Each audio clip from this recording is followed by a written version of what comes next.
Jéricho, la ville, connue par ses murailles gigantesques, est verrouillée et inaccessible. Aucun ennemi n'a jamais pu la conquérir. Et pourtant, Dieu promet à Josué: je te livre Jéricho, son roi et ses vaillants soldats. Cependant, le plan que Dieu donne à Josué est loin des stratégies militaires habituelles. Il dit: vous ferez le tour de la ville, tous les hommes de la guerre, une fois par jour pendant 7 jours. 7 prêtres porteront 7 trompettes devant l'arche. Le 7e jour, vous ferez le tour de la ville 7 fois, et les prêtres sonneront des trompettes. Quand vous entendrez un grand cri de la part du peuple, les murailles s'écrouleront. Josué, un homme de foi, transmet ses instructions au peuple sans hésitation, bien que cela puisse paraître insensé aux yeux des hommes. Le premier jour, à l'aube, les Israélites se mettent en marche. L'arche, le premier jour à l'aube, les Israélites se mettent en marche. L'arche de l'Alliance, symbole de la présence de Dieu, est portée par les prêtres, tandis que les soldats entourent la ville. À leur tête, 7 prêtres sonnent de longues notes avec leurs trompettes. Mais,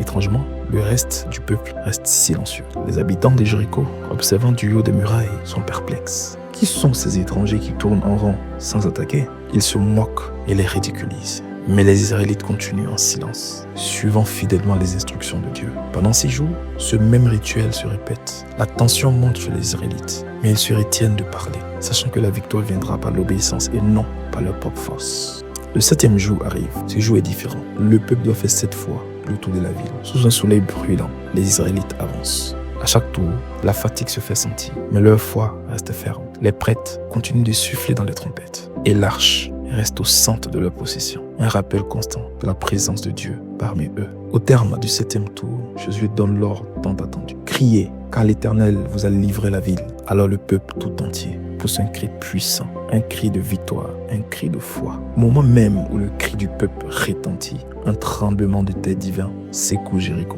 Les murailles, si imposantes et réputées imprenables, s'effondrent comme des feuilles balayées par le vent. La ville est exposée et les Israélites s'engouffrent à l'intérieur pour en prendre possession, conformément aux instructions de Dieu. Mais avant la destruction totale, Jésus rappelle un ordre important. Rahab, la prostituée qui avait caché les espions israélites, et sa famille doivent être épargnés. Fidèles à leur promesse, les espions la conduisent en un lieu sûr.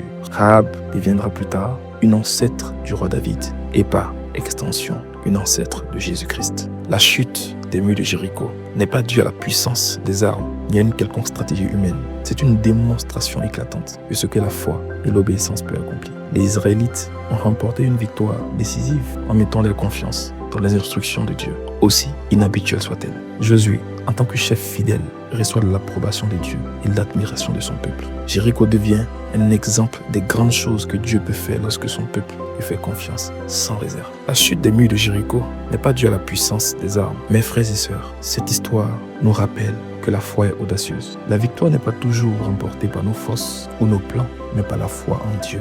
Les murs les plus imposants de notre vie peuvent tomber si nous le faisons confiance. Aussi, il nous faut être obéissants dans l'absolu. Les Israélites ont suivi les instructions de Dieu à la lettre, même lorsque cela semblait illogique. Leur obéissance a ouvert la voie au miracle. Et enfin, sachons que Dieu est fidèle, mes frères et sœurs. Rahab, bien qu'étrangère et pécheresse, a été sauvée grâce à sa foi. Cela montre que Dieu honore ceux qui lui font confiance, peu importe leur passé. Tout comme les murailles de Jéricho, les obstacles dans votre vie peuvent s'effondrer si vous obéissez à Dieu avec foi et persévérance. Peu importe la taille du défi, souvenez-vous que la puissance de Dieu est infinie. Dieu vous bénisse.